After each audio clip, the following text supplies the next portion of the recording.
Hello and welcome to In the Art Scene podcast, a place where creatives share their stories. My name is Galina Marquez, and I have another cool story prepared for you today, so let's get to it.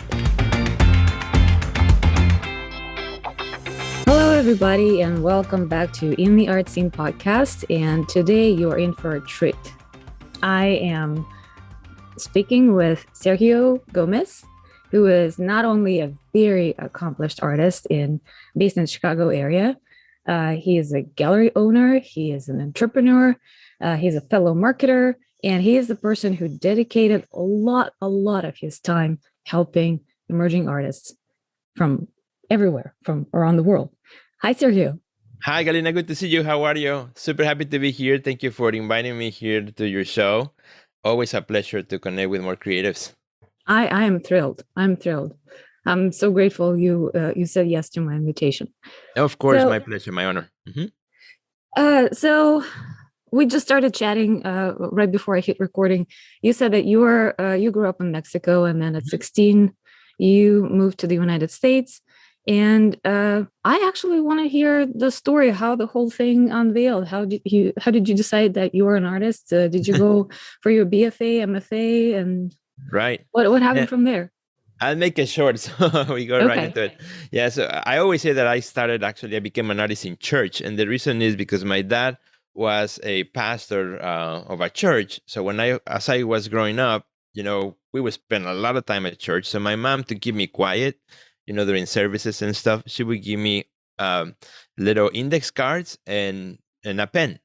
So I would spend hours and hours just to keep myself entertained because I couldn't make noise, just drawing. And then I would draw the people who were in the front, the people who were singing, my imagination. And then they had an aunt who would started collecting my drawings. She would say, oh, I love that one. And then she would buy me an ice cream or something. So kind of was my first experience understanding oh, okay, I guess I'm making the picture, somebody likes them. And, after that in the school, I was kind of like the kid where they needed up. I have to ask the question. Not only you started drawing when you were a kid in the church just for fun, but people actually started, let's say, buying your art right then. Well, my aunt, it was just one benefactor, right? One collector, which was my aunt, who said oh, I love that one. And she would collect them and take me for ice cream.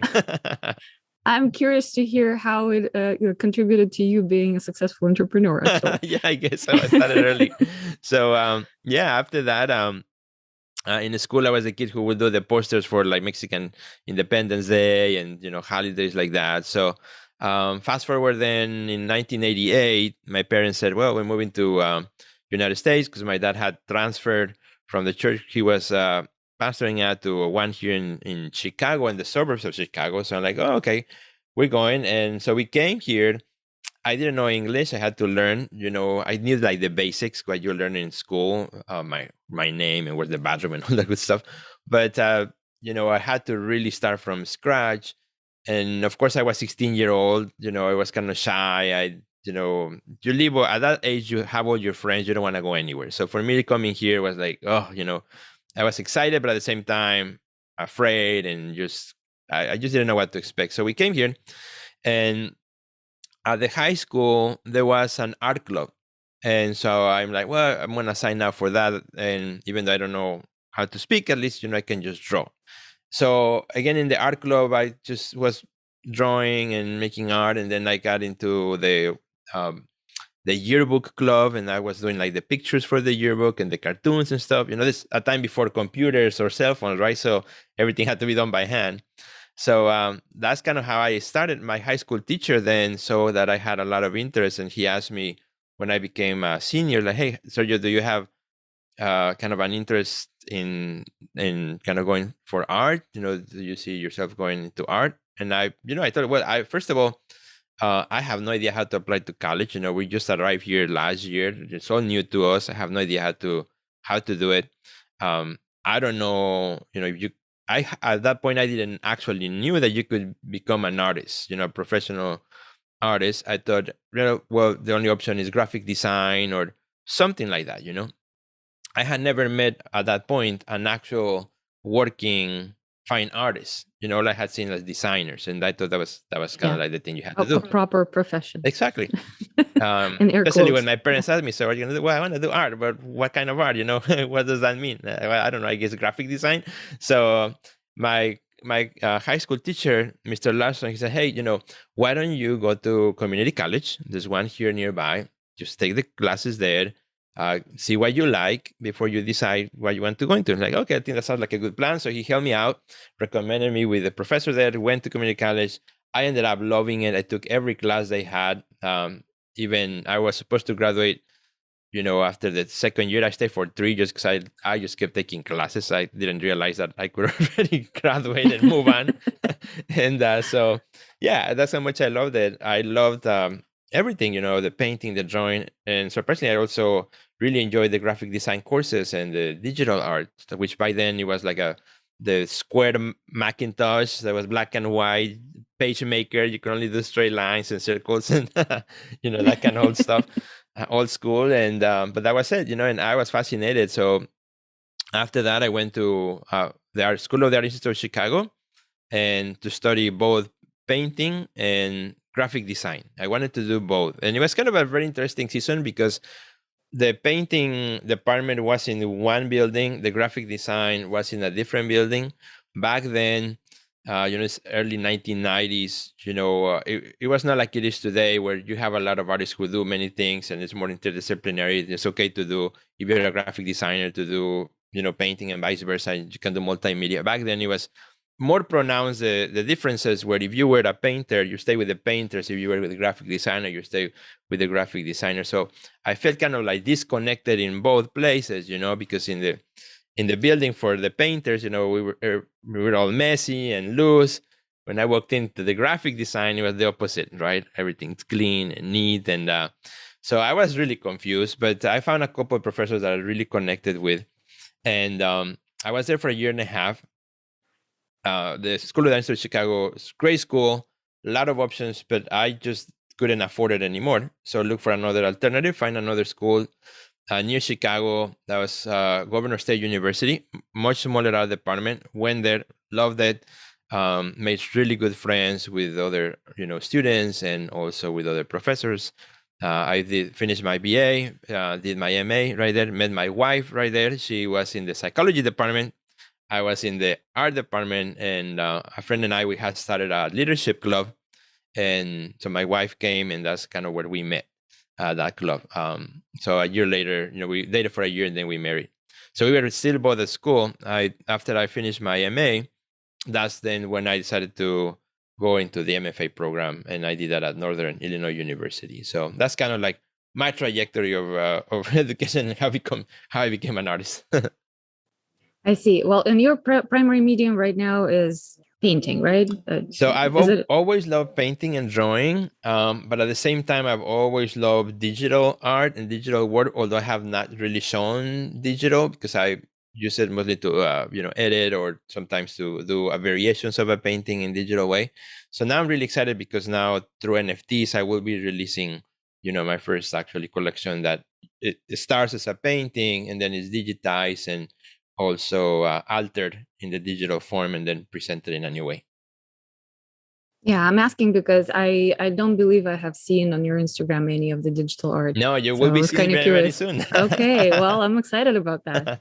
Which is, they're based really on the paintings, so they start as paintings and they've just been manipulated in some way or animated in some fashion. But the basis of everything will be painting. Now, I don't know if that might change in the future, where maybe I'll start maybe at some point some digital pieces that maybe become paintings. That will be For interesting. grabs. Yeah. So you stayed in Chicago since you never tried to move anywhere, I don't Right. know, South New Mexico, Southern No, California. I mean, my parents were here, my wife's parents were here, and family. So, we got married, we stayed here. And then also because, for as much as we hated the winter, also the fact that we started, creating roots in Chicago with the art community, eventually opened my own studio and art gallery here. So, it became more base. That doesn't mean that in the future we're still, we might be looking at going some other warmer places, but we were rooted here in Chicago. We love the city. We love the arts here. and we just don't like the cold weather. Other than that, it's a great place to be. Yeah, I had only one experience in Chicago. By the way, I love the city. Hmm. The only experience in Chicago I had, I wasn't even living in the States. I was visiting at that time, and it was one of those brutal winters, Yeah.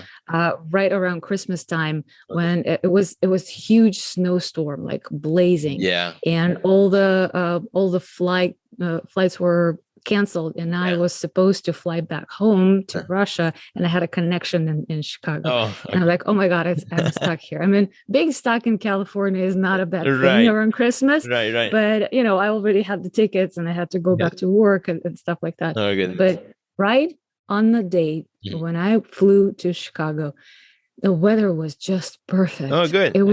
It was like, I don't know, 37 degrees Nice. Fahrenheit. Okay. Yeah, it was like nice sunny day. The city is beautiful. Mhm. Everything was so glowing. I was like, oh my God.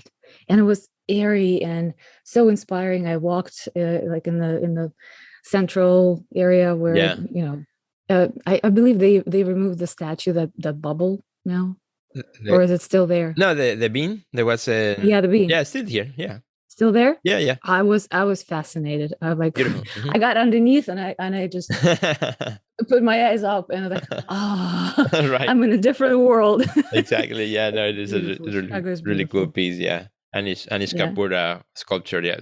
Everybody calls it the bean. Of course, that's not the name of it, but that's how we all call it. Chicago is beautiful. Thank you. All right. So, well, I was actually going to ask you more questions about your academy, Hmm. which is Art Next Level Academy, that I know you're running with your lovely wife. Hmm. And well, for those who don't know what the academy is and what you guys do, can you very briefly talk about that? And then I Absolutely. am really interested in hearing the story of how you got that idea, how Hmm. your wife got involved in this, Yeah. because I know she's a psychologist, right? Right. Right. And she's been very instrumental in this journey. Hmm. So that's a cool story to hear. Yeah. It's funny how things worked out. Like so we met at the university, and since we got married, we're like, well, one day it would be kind of cool to work together, but we have no idea how, right? She went and working her profession for many years. I went in mine, in the art and education and so on. So along the way, of course, she being married to an artist, she learned things that I was doing and about the art and artists, about the art world. And then us also opening the gallery, about the business of art and things like that. So some years later, I think she was, after being practicing for about maybe 12, 13 years, she kind of needed a break from the field where she was at. She said, I'm ready to do something totally different. And And she was a therapist, or no, what kind she of? is a school psychologist, so Okay. for the school district.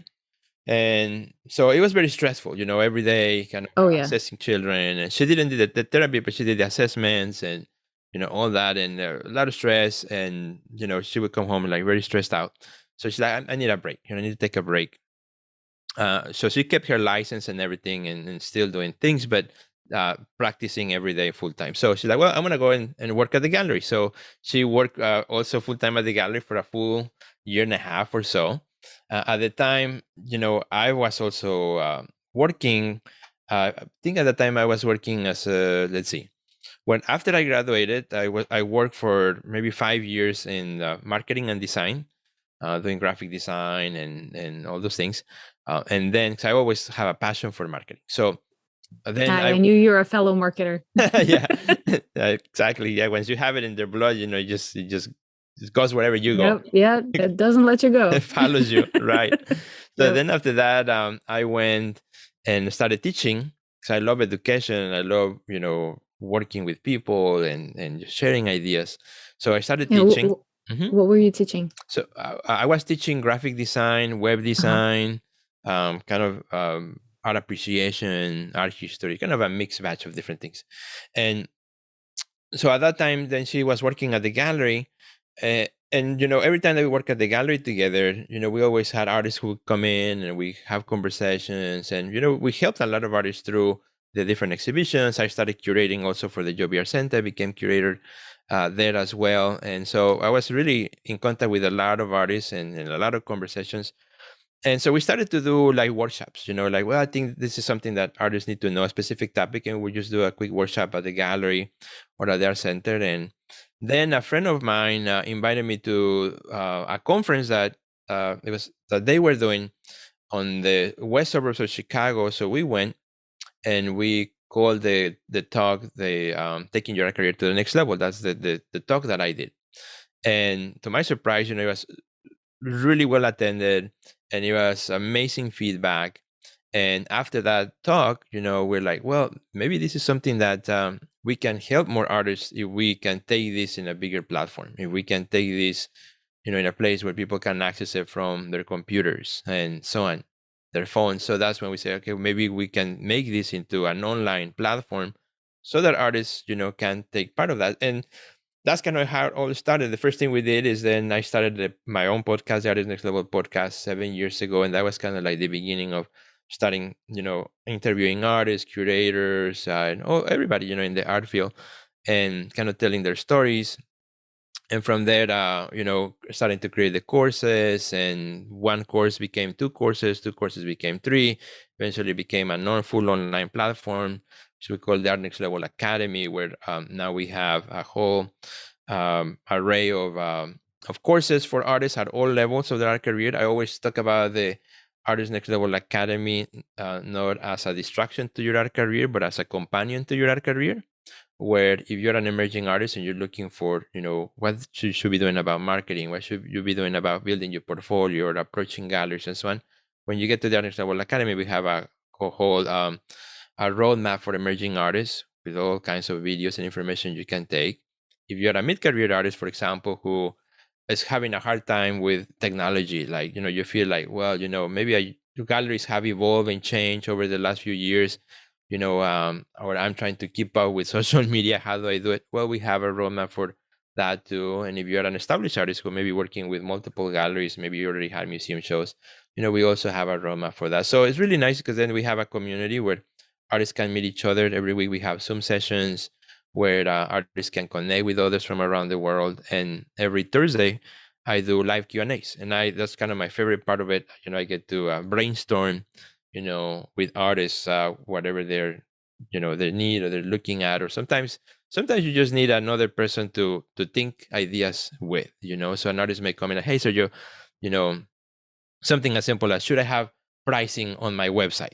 So we talk about it, I discuss it, what are the pros, what are the cons, where you are in your career. So most of the questions are not a yes or no, are a depends where you are in your career, depends who you are, depends what your goals and ambitions are.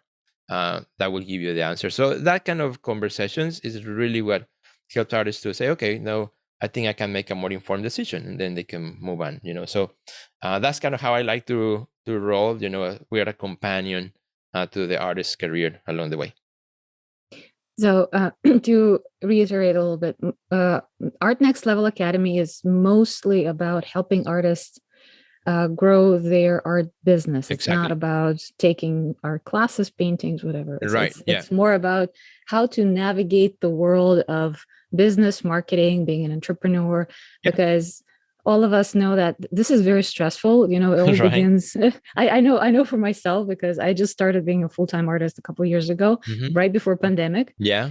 After being 15 years in corporate marketing.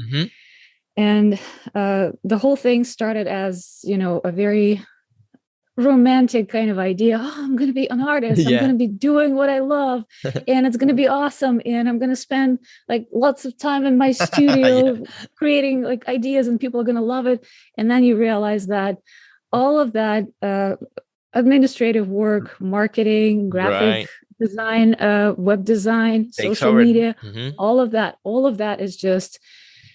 And I'm like, no, it can't be happening. I cannot be working full-time marketing again, because I decided to be an artist.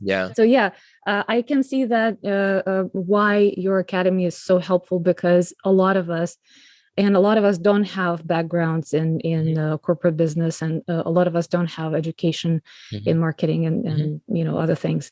Yeah. need that help and need that Right. helping hand Right.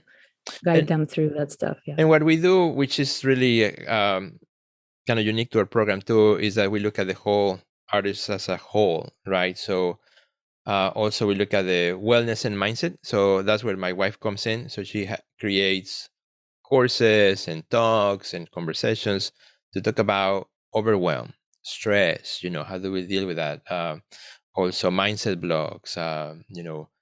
Limiting beliefs, things like that, that often come along the way. The doubts of, okay, what would people say when I put my artwork out there? What will the collector say? When they, look, come and do a studio visit. All those things that we all deal with in us every day. Something as simple as making a post to something as, very stressful as having a solo show. So that's where she comes in. She helps us out. Once a month, she has also a Q&A that is all about wellness and mindsets, where artists can come and say, hey, I'm struggling with this or that. And then she helps us, with that. So that is a kind of a part of the whole artist, which is also important. We can be great at marketing, but if we're not taking care of ourselves in the inside, we will gonna get overwhelmed and defeated. Yeah. Yeah, it's easy to burn out. And yeah, I think it is incredibly helpful because I believe majority of the artists, I cannot say 100%, but majority of the artists are very sensitive, and we're all going through pretty much the same problems. Right. Imposter syndrome. Right. Right. Yeah. All of that. So it is incredibly important. We all have them, and we are about to release a book that we both wrote about that. It's pretty much my wife. She wrote the main content of the book, like defeating self-sabotage type of thing. And I gave an artist perspective on each chapter, and it's all about that. It doesn't matter at what level you are in your art career. If you're just starting like today or yesterday, or if you've been making art for 50 years, you'll always have those moments in which you are unsure, or you have those self-sabotaging thoughts that, oh, maybe you shouldn't do this, or maybe all these questions that we have to deal with every day. So yeah, it happens to all of us, and in the book we talk about, it's actually a good thing. That means you're challenging yourself to do something. When you challenge yourself, that's when those thoughts comes in, and so that's a good thing. So the key is, how we're going to react and how we're going to overcome them, so that we actually make progress and take action and not just stay frozen, which sometimes happens. Do you have a name and a release date of the book? Yes, it's called Crush Self-Sabotage and Live Fully. An artist's journey into emotional wellness. So when is it going to be released? So we're hoping, right now it's in the editing process. The book is already written, so right now we're working with the editors to get it all right and finished. So we're hoping to release it in somewhere around end of March.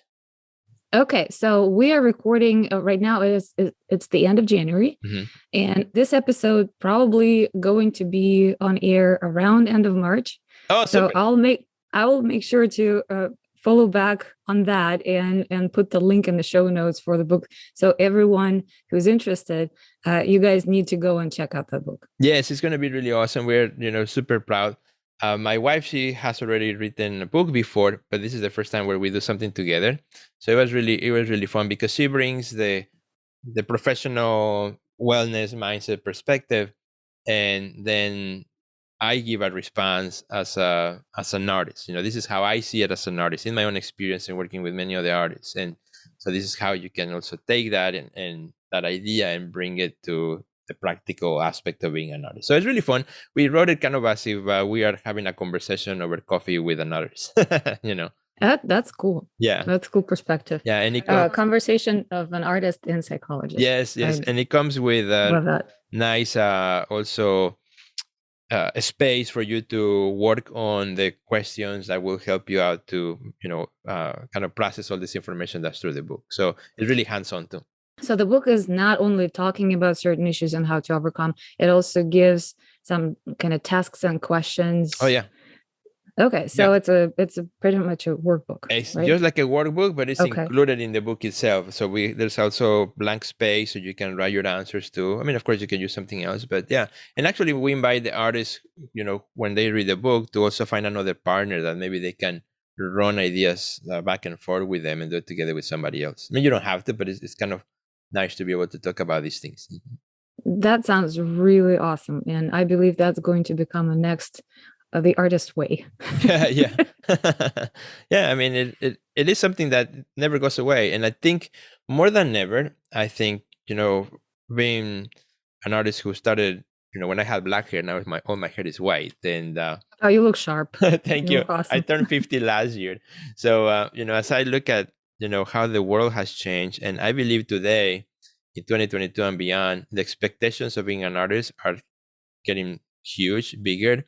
The things that we need to manage. Before, it was just one social media, Facebook, and then Instagram, and then the Twitter, and then TikTok, and then now NFTs, and then Discord. So there's so many options. There are so many options. There are so many things one can do in a day that one has to be really wise about. What am I going to pick? What are the things that I'm going to focus on? Because I cannot do it all. Nobody can do it all. There's no one single artist can do everything 100%. So we have to be informed in order to make those choices on what makes sense for me, and whatever makes sense for me might not make sense for you or the artist next door. So also not expecting that others will do what I'm doing, which is important. I always say, pick what kind of artist you're going to be, and stop criticizing the others who are not like you, who are not doing what you think is the best. Yeah, that's so true. Let's take a short coffee break. This podcast is the passion project that I produce and finance myself. If you want to support the show, you are welcome to volunteer, but the easier way is to just buy me a coffee. There's a link for it in the show notes and on our website, intheartscene.com. Thank you for your support.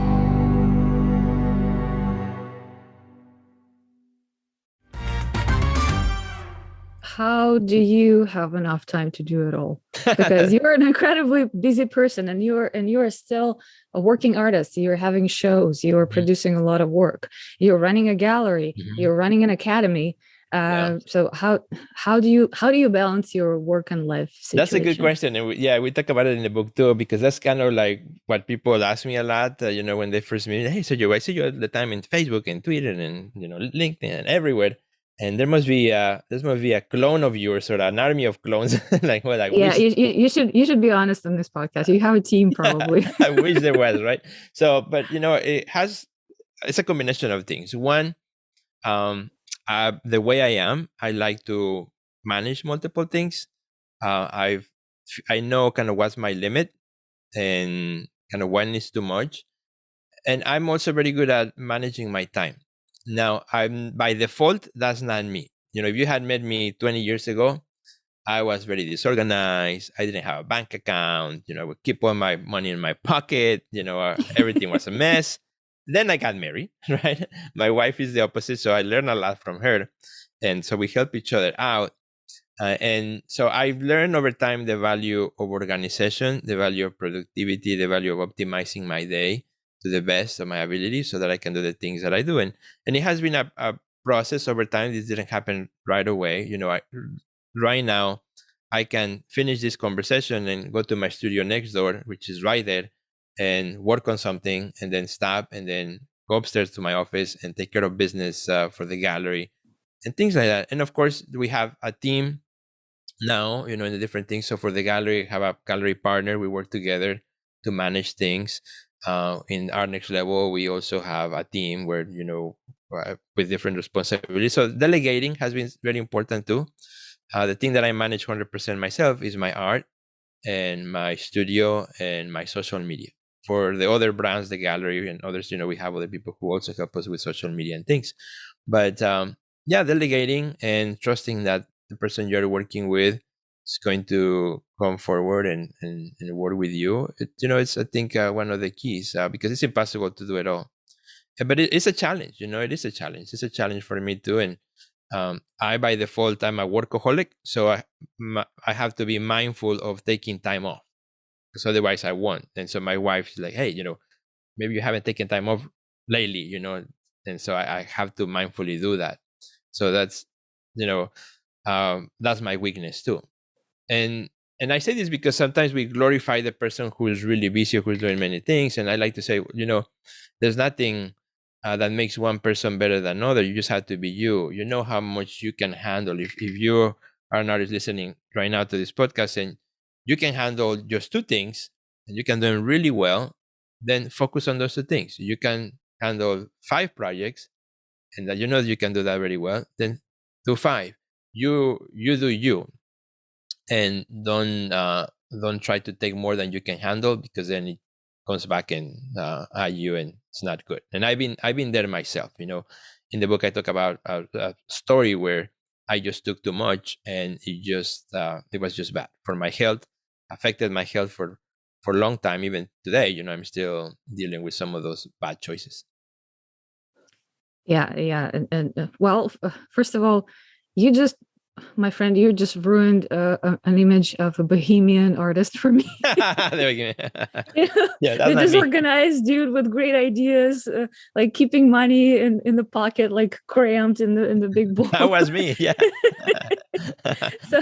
so that's the point for everybody, that the ideas and the myths of disorganized, delusional, broke artists are all myths. Other myths. Yes. Yeah. You can be organized. You can be running your business. You can be managing your time. You can be successful and still be creative. Exactly. And have lots of ideas. Right. So, a lot of times they're excuses. We use them as an excuse. Oh, well, I'm disorganized, therefore, don't expect me to show up on time at the gallery meeting. That's not excuse. That's irresponsibility. That's why we have an alarm clock and things like that. So I think a lot of times we just have those excuses that at the end of the day, they are sabotaging our success. Yeah. And I just wanted to thank you for modeling this. Oh, thank you so much. Thank you. Try my best. But like I said, we all have our weak spots and our weaknesses. And, an artist's life is not a 50-50 balance, right? 50% studio, 50% here. It varies every day. Some days if you're preparing for a show, you got to put a lot of time in the studio, get that done. A lot of times, you are promoting that show, so that you got to spend less time in the studio and working your promotions. And it's okay. You should not feel guilty. Like, that's something I learned, not to punish myself if today I will have less time in the studio because I'm doing these things and other things, right? It's okay. It's my responsibility to look at my calendar and say, okay, maybe tomorrow, I will be the other way around. But a lot of times we punish ourselves, or like we feel bad because we feel like we're cheating our artist life if we do the marketing, or if we do the business part, or we have to spend 2 days updating the website. You're not cheating anybody. It is kind of what it takes to be an artist today. And that's kind of how it is. Every season brings different ways of managing your life. That's the reality of being an artist in the modern world. And the problem is that because we have social media, we go right now on Instagram and we see what everybody else is doing. I see what Kalina is doing. I see what Michael is doing. I see what Mary is doing. So it makes you feel like, oh, geez, I'm not doing enough. We forget that we all kind of creating a picture of ourselves in social media that might not be what's happening right now in this moment, right?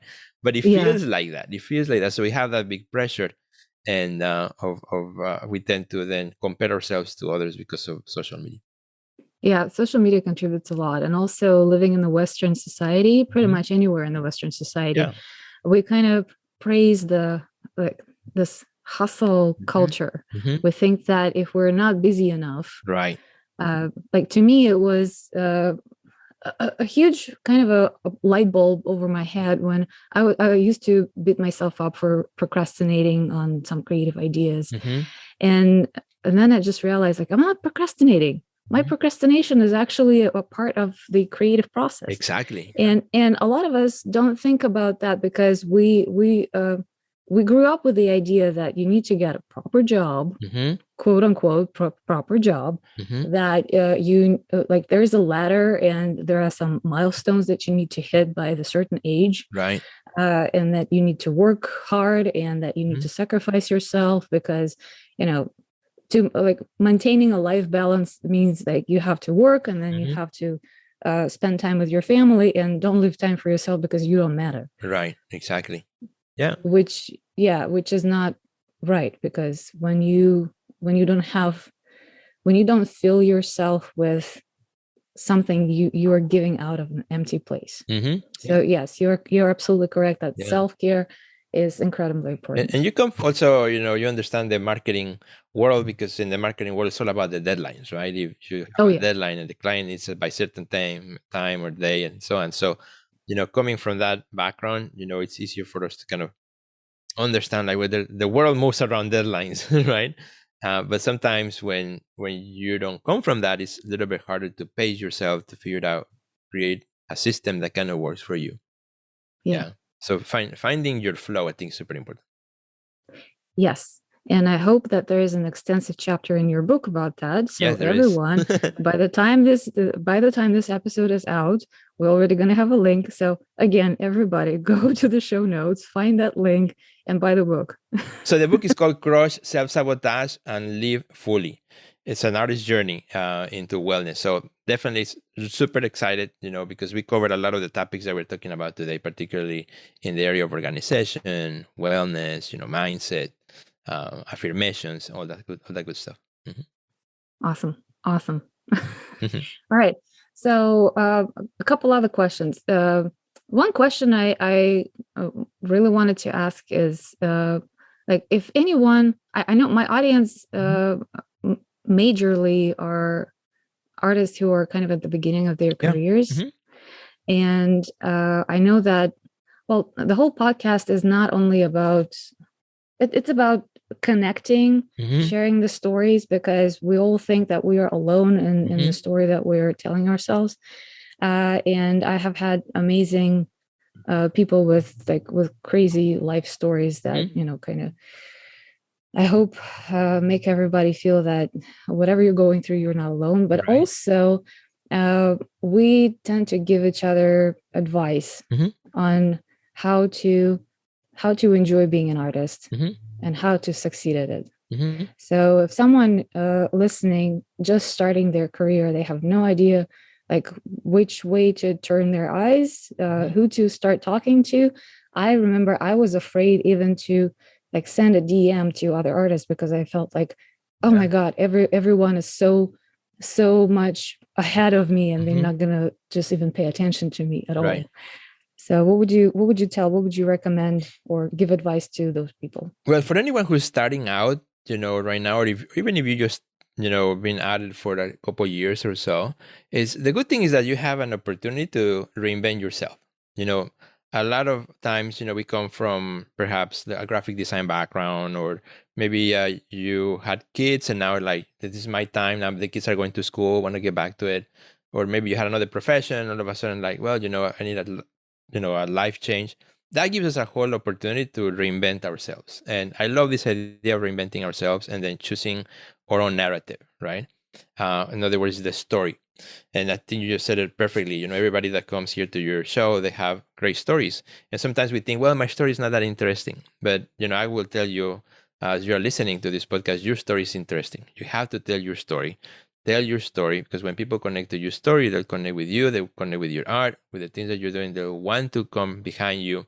And to tell your story is saying, the ups and downs of your story. If you go to my website, this is something I tested, and just to demonstrate the power of story, right? Many years ago, I went to my website and I made a tab that's called My Story. And then I put one of those hit applications that shows you where people click, the hit buttons. So to my surprise, I left it for 6 months, and it was the number one visited page, even before looking at my art, was My Story. I'm like, okay, there's something here. So I left it for a whole year, and it was there. So even today, if you go to sergiogomezonline.com, you'll see My Story button, where I tell you my story in a short few paragraphs of not my bio, very different to my bio, but kind of my heartfelt story, as if I'm talking to you having coffee, some of my dark moments, some of my really how I got out of it and how, why I'm excited to be an artist today. And I think when we do that, if you're an artist, start telling your story. When you make a post, for example, you put a picture of your artwork, something you're working on, think about what is one mini little story that I can talk about this. And, that is, I think, the key. I recommend, like, for example, just test it. Go to your social media account and make a post that starts with an emoji, that's very attractive, and then say, my story, or let me tell you a story. People are attracted and put it all in caps, and then start telling a bit of one part of your story, and you will see how people engage. A lot of times we see at the beginning, we're afraid, to tell our stories, to introduce ourselves, so we put a picture of our art, the title, the medium, a couple things about it, and then a bunch of hashtags. Well, but that doesn't really engage anybody, right? What you really want to do is start telling stories. And that's something I do even today. Every time I want to make a post, think about what is one little mini story I can say about this.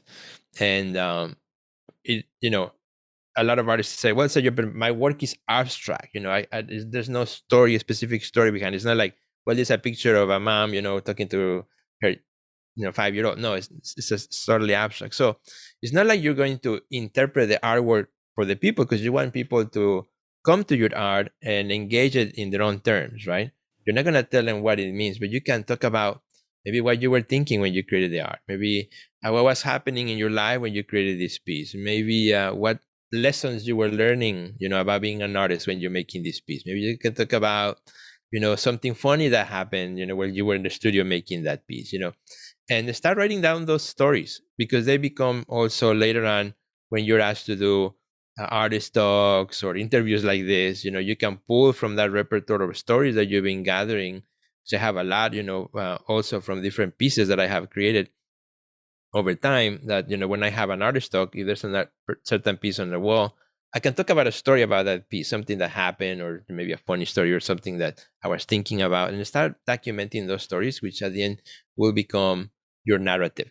And you are in charge of your narrative. If you don't do it yourself, somebody's going to tell your story, and you might not like that version of your story. So that would be my advice for anyone starting out right now. Thank you so much. Thank you so much. Yeah, it is absolutely right. Being authentic and being open. Sometimes it's not easy, because it means being vulnerable. Yes, and I want to say something about that, because that's super important too. And I always say, on this, never share something that you don't want a stranger to know, right?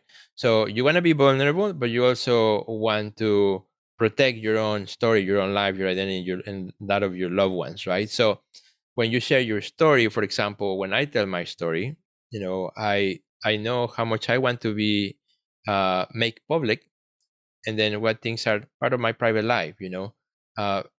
We all have, in our stories, we all have ups and downs. When you are in a down, like, how much should I share of that, Sergio? A lot of artists ask me that when they're writing their story. And like, well, you don't have to go into the details. You can simply say maybe you had a rough time or a rough season, health related or family related, whatever it is, and then move on. Don't stay there, but what happened after, how you got out of it. That's really what people would love to hear. So yeah, we become vulnerable, but at the same time, we live in a world that not everybody there is there for the good reasons. So we also have to be cautious on that. Thank you. Yeah, thank you, because that is actually something important that you mentioned, because a lot of advice like that I hear is just just open your soul and pour it all out there. Yeah. And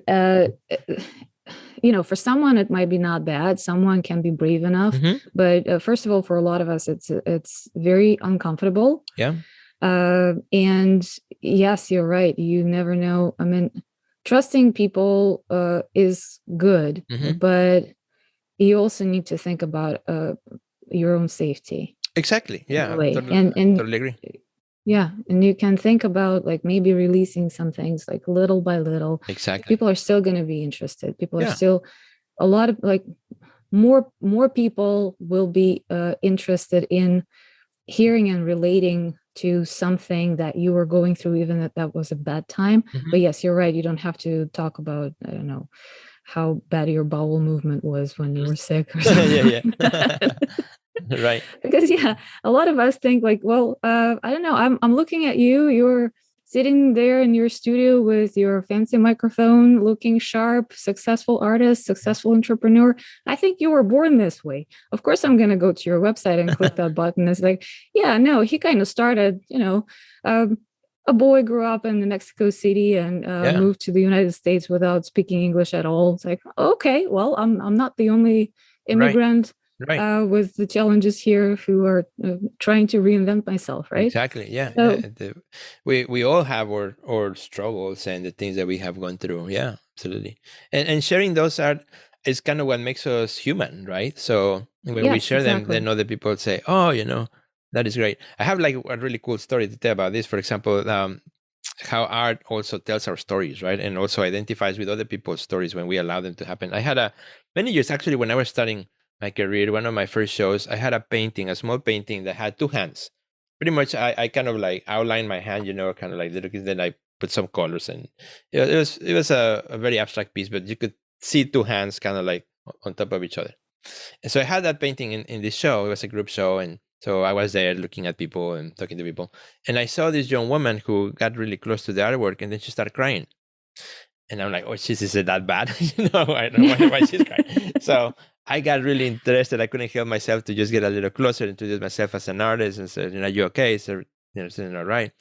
And she said, well, I just wanted to let you know that, uh, and she didn't even want to tell me, but she's like, well, since you're the artist, when I saw this painting, it reminded me of myself when I was like 5, 6 year old, and I was crying against the window, seeing my father leave us for the last time. Oh my So god. that image took her back to a story, right?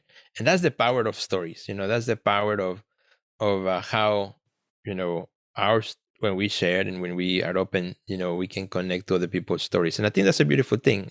Even though it was a bad memory, but she saw herself then afterwards. I have overcome that. It's part of my life, my story. But now I'm here, and it was really nice for us to have that little chat conversation after that.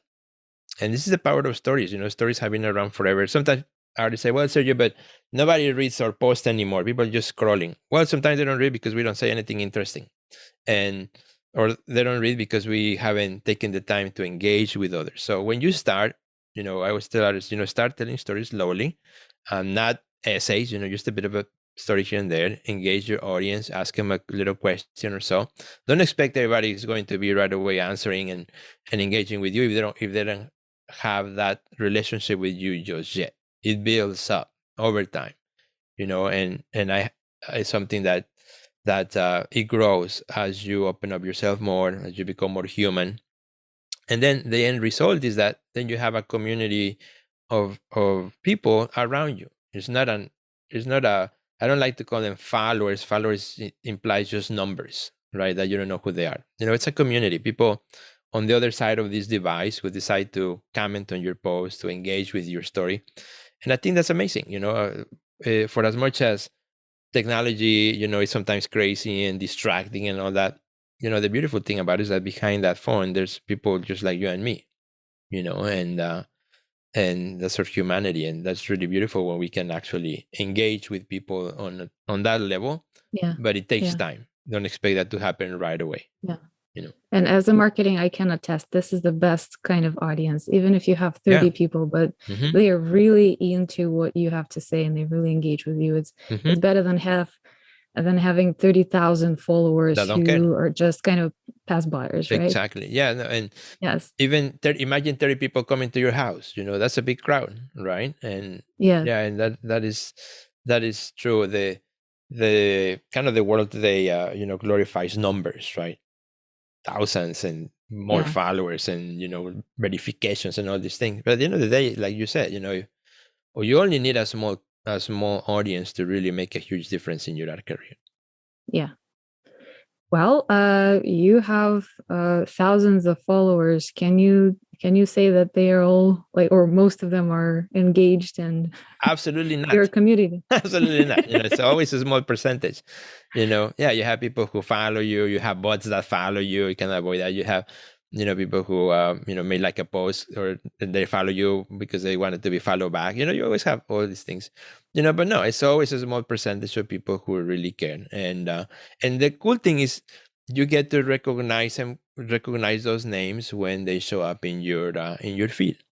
And that's also kind of another tip. Like if you want to connect with somebody that you respect or that you want to have a conversation with, or so, instead of just DM them right away, just kind of be part of their community, comment in their posts, be kind, courteous to what things that they're saying, and then your name will start become familiar to them, so that when you actually contact them, then there's some familiarity there. And that's something good, especially you want to work with other artists that you respect, or curators, or gallery owners, things like that. First be part of their community, and then that opens up doors. Yeah, and this is something I really like about you, because you do answer DMs. Yes. And you do comment back. Yeah. Yeah. And you're a real deal. And I can tell that you are managing your social media yourself, because oftentimes when you find someone like, oh, they're so like, this is a successful person, I really want, like, this is my online virtual mentor, I'm learning already from looking at their Instagram, and you try to connect with that person, and you go nowhere. You're like hitting the wall. Right. So not to encourage everyone to send you DMs. No, but I try to answer randomly. But you guys, if you engage in the Art Next Level Academy, which I highly recommend, this is a really great resource. And I know that sometimes you and your wife are running some free workshops that is really helpful for someone who's really hesitant. If you buy the book, if you are really interested, right, Sergio is there. He's gonna respond. I know that. Right. Yeah, and particularly, inside our coaching program, that's what it's all about. We interact, we work together. But even outside of that, I always like the best way to find me is on Instagram. And that's the thing, like if you message me through LinkedIn, it might take me like a month to reply, because I forget to check my LinkedIn messages. But if you message me through Instagram, I try to keep up as much as I can. All right. Well, on that note, I thank you very much for coming on the show. Oh, thank you. Sharing your experience, sharing your wisdom.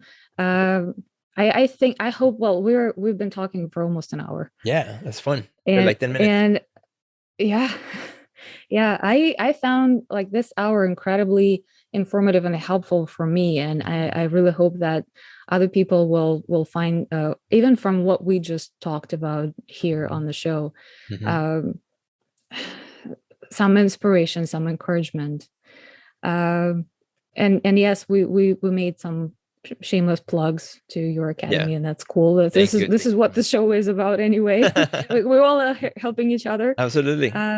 Yeah. So thank you so much. I sincerely, I'm very grateful. Thank for you being here. Thank you, Galina. Thank you again for sharing of your time, to tell my story and the things that we're doing here. At the end of the day, my motto that I live by is, when one of us wins, we all win.